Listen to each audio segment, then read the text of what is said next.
ಕೈ ಬಿಡೇನು, ಕೈ ಬಿಡೇನು, ಆ ಮಾತು ಹೇಳಿದ ತಾ ಹೇಳಿದ ನಲ್ಲವೇ. ನಾ ಕೈ ಬಿಡೇನು, ನಾ ಕೈ ಬಿಡೇನು, ಆ ಮಾತು ಹೇಳಿದ ತಾ ಹೇಳಿದ ನಲ್ಲವೇ. ಕರ್ತನ ಪರಿಶುದ್ಧವಾದ ನಾಮಕ್ಕೆ ಸ್ತೋತ್ರವಾಗಲಿ. ಯೇಸು ಕೈ ಬಿಡನು ದೈನಂದಿನ ಸತ್ಯವೇದ ಅಧ್ಯಯನಕ್ಕೆ ನಿಮ್ಮೆಲ್ಲರನ್ನು ಆಹ್ವಾನಿಸುತ್ತೇನೆ. ಇಂದು ನಾವು ನಮ್ಮ ಜೀವಿತದಲ್ಲಿ ಹಾಳಾದದ್ದು ಮಾತ್ರವಲ್ಲದೆ ಬಿದ್ದು ಹೋದದ್ದು ಮಾತ್ರವಲ್ಲದೆ ಬೀಳು ಭೂಮಿ ಆದಂಥದ್ದು, ಅಂದರೆ ಬೆಗ್ಗಾಡನ್ನು ದೇವರಿಗೆ ಯಾವ ರೀತಿ ಉದ್ಯಾನವನದಂತೆ ಮಾಡ್ತಾರೆ ಎಂಬುದಾಗಿ ವಾಕ್ಯವನ್ನು ನಾವು ಈ ಸಂದರ್ಭದಲ್ಲಿ ಕೇಳಿಸ್ಕೊಳ್ಳೋಕೆ ಹೋಗ್ತೀವಿ. ಸೊ ಪ್ರಿಯರೇ, ದೇವರು ನಿಜವಾಗಲೂ ಈ ಒಂದು ಸಂದೇಶದ ಮೂಲಕವಾಗಿ ನಮ್ಮ ಸಭೆಯನ್ನು ಆಶೀರ್ವಾದ ಮಾಡಿದ್ರು, ನಿಮ್ಮನ್ನು ಸಹ ಕರ್ತನು ಆಶೀರ್ವಾದ ಮಾಡುವರಾಗಿದ್ದಾರೆ. ನೋಡ್ರಿ, ಕೇಳಿಸ್ಕೊಳ್ರಿ, ಆನಂದಿಸರಿ. ಆರಿಸ್ಕೊಂಡಿರುವಂಥ ಸತ್ಯವೇದ ಭಾಗ ಯೆಶಾಯ 51:3 ವಚನ. ಯೆಹೋವನು ಚೀಯೋನನ್ನು ಸಂತೈಸುವನು, ಅಲ್ಲಿನ ಹಾಳು ಪ್ರದೇಶಗಳನ್ನೆಲ್ಲ ಸುಧಾರಿಸಿ ಕಾಡು ನೆಲವನ್ನು ಏದೆನ್ ಉದ್ಯಾನದಂತೆಯೂ ಬೀಳು ಭೂಮಿಯನ್ನು ಯೆಹೋವನ ವನದ ಹಾಗೂ ಕಳಕಳಿಸುವಂತೆ ಮಾಡುವನು. ಹರ್ಷ, ಉಲ್ಲಾಸ, ಸ್ತೋತ್ರ, ಗಾನಧ್ವನಿ ಇವುಗಳು ಅಲ್ಲಿ ನೆರೆಯಾಗಿರುವವು. ಸೊ ದೇವರು ಇದು ಸಭೆ ಕುರಿತು, ಸಭೆಯಲ್ಲಿರುವಂಥ ಸಭೆಯ ಸ್ಥಿತಿ, ಸಭೆಯ ನೆಲೆಯ ಕುರಿತು ದೇವರೇನು ಮಾಡ್ತಾ ಇದ್ದಾರೆ, ಮಾತನಾಡ್ತಾ ಇದ್ದಾರೆ. ಸೊ ಹೀಗಾಗಿ ಪ್ರಿಯ ದೇವರ ಮಕ್ಕಳೇ, ನಾವು ನಮ್ಮ ಸಭೆಯನ್ನು ನೋಡುವಾಗ ಖಂಡಿತವಾಗಿ ಸಭೆಯ ಒಂದು ನೆಲೆ, ಸಭೆಯ ಒಂದು ಸ್ಥಿತಿ ನಾವು ನೋಡುವಾಗ ಅದರಲ್ಲಿ 3 ಥರದ ಅವಸ್ಥೆಯನ್ನು ನಮ್ಮ ಸಭೆಯಲ್ಲಿ ನಾವು ಕಾಣ್ತಾ ಇದ್ದೀವಿ. ಒಂದನೇದಾಗಿ ಹಾಳು ಪ್ರದೇಶ, 2 ಕಾಡು ನೆಲ, 3 ಬೀಳುಭೂಮಿ. ಈ 3 ಅವಸ್ಥೆ, ಈ 3 ಸ್ಪಿರಿಟನ್ನು ನಾವು ನಮ್ಮ ಸಭೆಯಲ್ಲಿ ಕಾಣ್ತಾ ಇದ್ದೀವಿ. ಅದು ದೇವರು ತೆಗೆದುಹಾಕಬೇಕು. ಈ 52 ದಿನದ ಪ್ರಾರ್ಥನೆಯಲ್ಲಿ ದೇವರು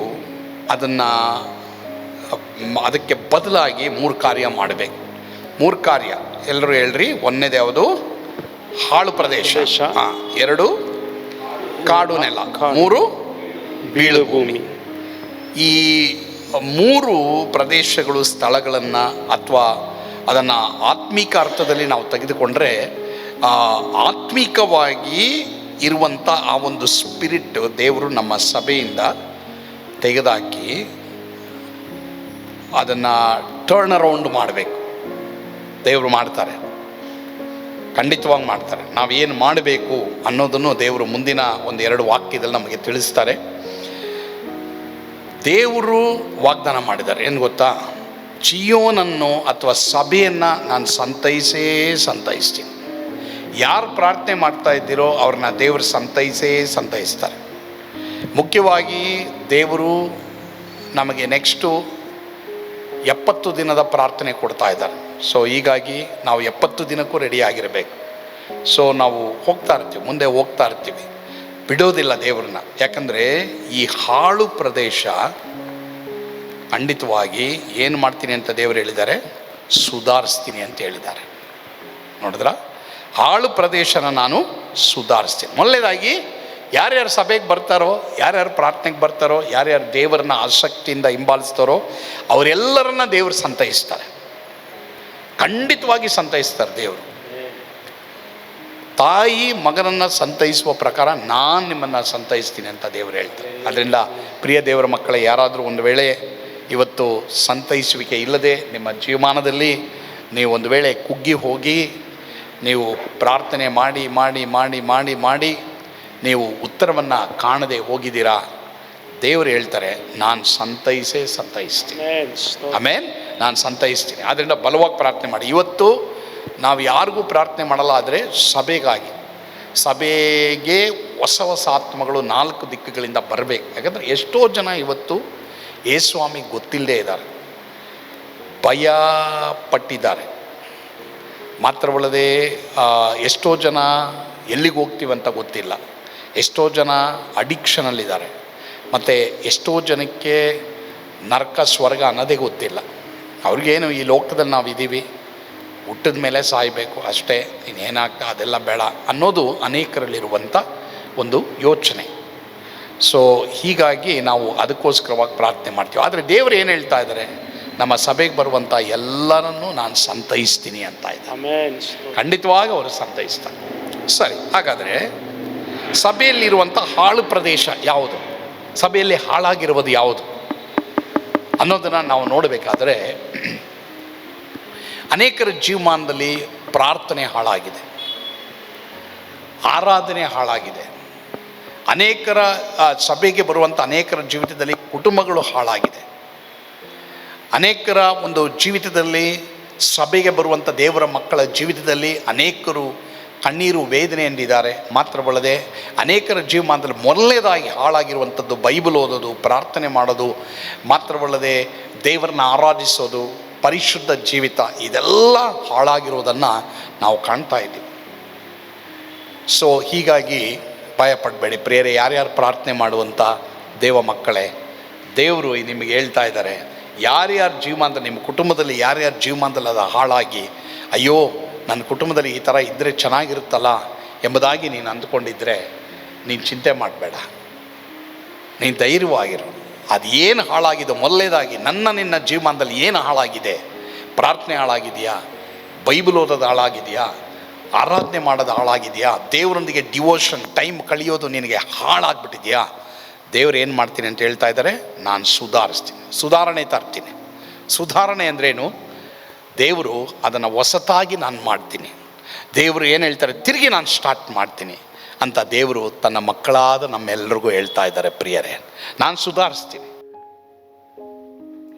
ಪ್ರಿಯ ದೇವರ ಮಕ್ಕಳೇ, ಕರ್ತನು ಈ ವಾಕ್ಯದ ಮೂಲಕವಾಗಿ ನಿಮ್ಮನ್ನು ಆಶೀರ್ವಾದ ಮಾಡಿದ್ದಾರೆ ಎಂಬುದಾಗಿ ನಾನು ನಂಬ್ತೇನೆ. ಒಂದು ವೇಳೆ ಯಾರ್ದಾದ್ರೂ ಜೀವಮಾನ ಒಂದು ವೇಳೆ ಪ್ರಾರ್ಥನೆಯಲ್ಲಿ ಬಿದ್ದಿರ್ಬೋದು, ವಾಕ್ಯದಲ್ಲಿ ಬಿದ್ದಿರ್ಬೋದು, ಪರಿಶುದ್ಧತ್ವದಲ್ಲಿ ಬಿದ್ದಿರ್ಬೋದು, ಭಯಪಡಬೇಡಿ. ಆ ರೀತಿ ನೀವಿರೋದಾದರೆ ಖಂಡಿತವಾಗಿ ದೇವರು ನಿಮ್ಮ ಜೀವಿತವನ್ನು ಊರ್ಜಿತಪಡಿಸ್ತಾರೆ. ಯೇಸುವಿನ ಬಳಿಗೆ ಬನ್ನಿರಿ, ಪಶ್ಚಾತ್ತಾಪ ಪಡ್ರಿ, ಆತನ ಗಟ್ಟಿಯಾಗಿ ಹಿಡ್ಕೊಳ್ಳಿ. ಕರ್ತನು ನಿಮ್ಮನ್ನು ಆಶೀರ್ವಾದ ಮಾಡ್ತಾರೆ. ಆಮೇನ್. ಪ್ರಾರ್ಥಿಸೋಣವಾ? ಪರಮ ಪ್ರೀತಿಯುಳ್ಳ ತಂದೆಯಾದ ದೇವರು, ನಿಮಗೆ ಸ್ತೋತ್ರ. ಈ ಸಂದರ್ಭದಲ್ಲಿ ಹೌದಪ್ಪ, ಎಷ್ಟೋ ಜನರ ಜೀವಿತ ಹಾಳಾಗಿರ್ಬೋದು, ಬಿದ್ದು ಹೋಗಿರ್ಬೋದು, ಕಾಡು ನೆಲವಾಗಿರ್ಬೋದಪ್ಪ. ಅವರ ಜೀವಿತವನ್ನು ಏದೇನು ಉದ್ಯಾನವನದಂತೆ ನೀನು ಮಾಡಪ್ಪ. ಸ್ತೋತ್ರ, ಹರ್ಷ, ಉಲ್ಲಾಸ, ಗಾನಧ್ವನಿ ಅವರ ಜೀವಮಾನದಲ್ಲಿ ಇರುವಾಗೆ ನೀನು ಮಾಡಪ್ಪ. ದೇವರೇ, ಈ ಸಂದರ್ಭದಲ್ಲಿ ಯಾರ್ಯಾರು ನನಗೆ ಪ್ರಾರ್ಥನೆ ಮಾಡೋಕ್ಕಾಗ್ತಾ ಇಲ್ಲ, ನನಗೆ ಬೈಬಲ್ ಓದೋಕ್ಕಾಗ್ತಾ ಇಲ್ಲ, ನಾನು ಕರ್ತನನ್ನು ಹಿಂಬಾಲಿಸೋಕ್ಕಾಗ್ತಾ ಇಲ್ಲ ಎಂಬುದಾಗಿ ಹೇಳ್ತಾ ಇದ್ದರು, ಅವರೆಲ್ಲರನ್ನ ನೀನು ಊರ್ಜಿತಪಡಿಸಪ್ಪ. ಯೇಸುವಿನ ಹೆಸರಿನಲ್ಲಿ ಪ್ರಾರ್ಥಿಸ್ತೇವೆ ಸ್ವಾಮಿ. ಆಮೇನ್. God bless you. ಯೇಸು ನಿಮ್ಮನ್ನು ಕೈ ಬಿಡನು.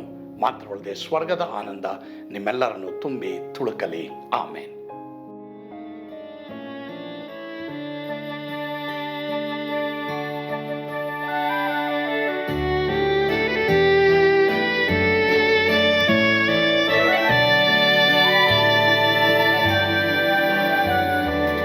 ಓ ಎಂಥ ಅದ್ಭುತವಾದ ದಿನ, ನಾನೆಂದಿಗೂ ಮರೆಯೇನು.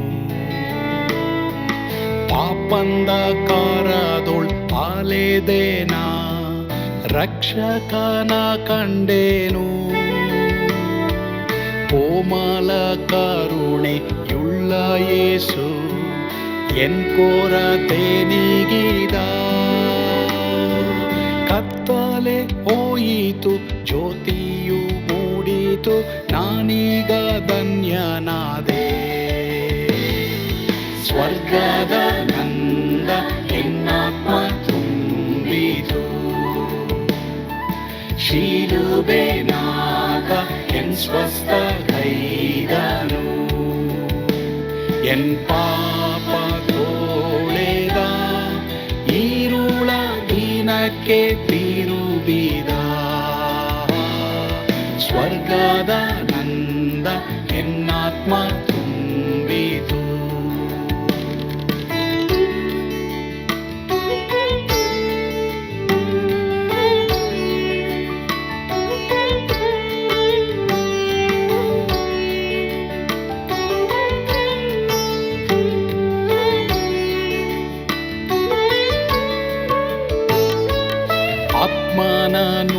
ಮಗನ ಜನ್ಮದಿಂದ ದೇವಪುತ್ರನಾದೇನು. ನೀತಿ ನಿರ್ಣಯವ ಹೊಂದಿದೇನು, ಭಾಗ್ಯವಂತನಾದೇನು. ಪಾಪಾತ್ಮನಾಗಿ ನಾ ಬಂದಾಗಲೇ ಆಶೀರ್ವಾದ ಸಿಕ್ಕಿತು. ಕೃಪೆಯ ಮೂಲವೇ ರಕ್ಷಣೆ ಹೊಂದಿದೆ, ಸುನಾಮ ಕೊಂಡಾಡುವೆ. ಸ್ವರ್ಗದ ನಂದ ಎನ್ನಾತ್ಮ ತುಂಬಿತು, ಶಿಲುಬೆನಾಥ ಎನ್ ಸ್ವಸ್ಥಗೈದನು. ಎನ್ ಪಾಪ ತೋಳೆದ, ಈರುಳ ದಿನಕ್ಕೆ ತಿರುಗಿದ. ಸ್ವರ್ಗದ ನಂದ ಎನ್ನಾತ್ಮ ತುಂಬಿತು.